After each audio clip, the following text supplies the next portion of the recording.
ஆளுங்கிற கட்சி 2 கட்சிகளே இருக்க வேண்டுமா? ஆளும் கட்சி ஆண்ட கட்சிகள் தமிழ்நாட்டிலே இருக்க வேண்டுமா? ஏன்? ஒரு புதிய வரலாற்றை படைப்பதற்கு ஒரு தலைவர் தேவை என்ற முறையில் இன்று மக்கள் மட்டுமல்ல இளைஞர் உள்ளங்களிலே நிறைந்திருக்கிறது என்பதை நாம் கண்கூடாக பார்த்து கொண்டிருக்கிறோம். ஆகவே ஒரு புதிய வரலாற்றை படைப்பதற்கு, புதிய தமிழகத்தை உருவாக்குவதற்கு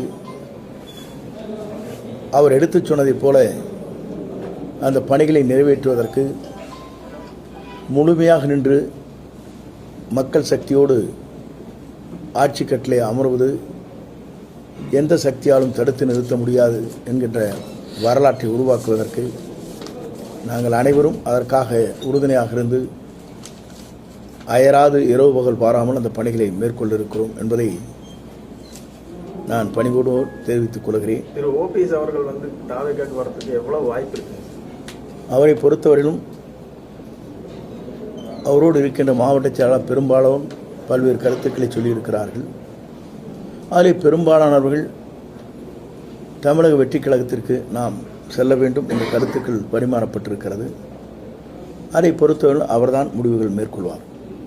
குறிப்பாக ஈரோடு நடைபெற்ற மாபெரும் பொதுக்கூட்டத்தில் 2 லட்சம் பேர் கலந்து கொள்கிற அந்த நிகழ்ச்சியில் தெளிவாக அவர் தன் கருத்துக்களை பிரதிபலித்திருக்கிறார்கள். 2 கேள்விகள் கேட்கப்பட்டது. அதற்கு அங்கே கூட்டத்திலே வந்த அனைவரும் கரையோசையோடு நாம் எதிர்காலத்தை என்ன செய்ய வேண்டும் என்பதற்கு 2 விளக்கங்கள் தரப்பட்டிருக்கிறது. உங்கள் பத்திரிகையில் கூட வந்திருக்கிறது. அதுதான் பொருத்தம்.